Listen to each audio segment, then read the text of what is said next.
are willing to knock it around on a good surface. There were one or two scare stories going around last night. Villa weren't allowed to train on this pitch. It had been raining heavily.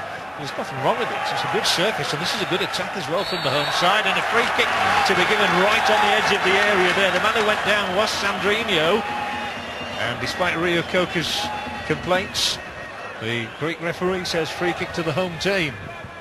It's not a free kick for me, John. It's not a free kick, but just pokes the ball away there, Rio Coca. I thought that was a fair tackle.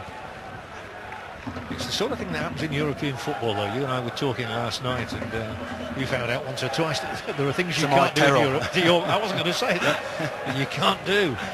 Anyway, to take the free kick is Ivan Popov. Brad Friedel at the moment with the near post. Now he's hopping back across towards centre.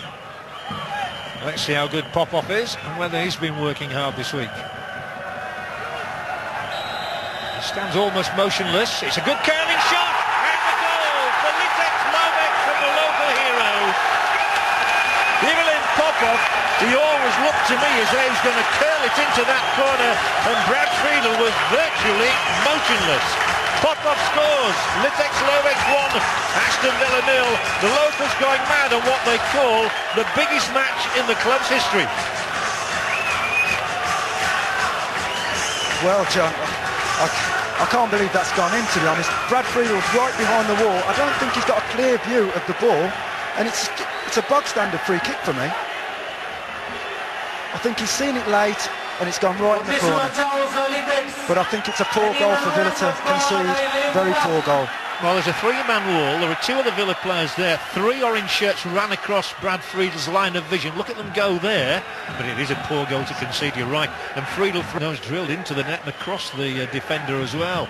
It's 1-0. It could easily have been 2. On the hand, as we remind you, Rio Coca's in. Surely, equaliser for Villa from Nigel Rio Coca. And for once, the home defence was caught absolutely stretched. And Nigel Rio Coca, he got a goal at White Hart Lane on Monday, and he gets one here as well, and Villa level, crucially, just after they should have gone 2 down. It's a horrendous mistake by the defence there, isn't it? I think it was Nikolov and the goalkeeper. It is Nikolov, yeah. Villa going to profit from this mistake. It's Milner's ball, Harewood's in there, and the ball may end in the net. Oh, it's the most horrible. Has that ball gone in? Has it crossed the line? Well, actually, it must be a handball, if nothing else. And is it going to be a penalty? It's got to be a penalty. That's for certain. But I was just asking a question whether it's a red card. It certainly is. And they're in all sorts of trouble and disarray here now. Milner's ball over. And Bonlahor, as you saw, was in for it there. The goalkeeper's all over the shop once again. And the player who's going to get sent off here is Venkov, because he's done a Maradona. You know, many a manager's told me, if you ever get in that situation, just let him score, because now they're another man down. And a penalty kick to come. They'll probably score the penalty. Well, it's Gareth Barry who'll take it. Been scoring a penalty against Celta Vigo a few years ago in Europe. And he's got the chance of a second of this campaign now, and a chance to give Villa the lead here. It'll be with the left foot. As Venkov troops off the pitch to leave Litex Lovech down to 9. And even some of the home fans are booing as Barry smacks it in wide of Golubovic. And Villa, against all the odds really, are leading here by 2 goals to 1. But it's a flattering scoreline. I think it is. The way they've played, John, it's not been a good performance. But, you know, they've kept going. To their credit, they've kept going. They've not played well. They've got the 2 goals. And it looks like they'll be going home 2-1 up with the next leg to go. Well, his only goal this season came in this competition against FH of Iceland. He's got 2 now, both in the Uefa Cup. And Gareth Barry, he's a steady Eddie, isn't he, when it comes to taking penalties? Didn't seem to be any doubt that he'd not score that penalty.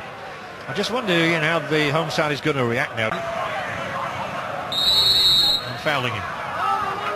Well, we really are playing out the time here now, with Villa just content to keep possession as long as they can, and 2-1 will sound very nice. It'll look very nice in the papers in the morning as well, but it doesn't tell half a story. Can they get a third goal? They're surely queuing up, and it's Petrov of all people. Surely a third goal for Aston Villa, and it is Stilian Petrov on his return to Bulgaria. The man who figured in an 8-0 defeat here has figured today in a 3-1 win for Villa. Well, I think that's the first time he's got forward during the match, isn't it? Keeper makes a good save, to be honest. I thought he was never going to get in. I bet Martin O'Neill thought it was never going to get in as well. He doesn't take too much out of it, does he, as well? The fans probably appreciating that. Look at this, Petrov's first shot. It gets tangled up in his legs. Petrov's still there, and it's into the net, and Villa are home and dry. I think that's something.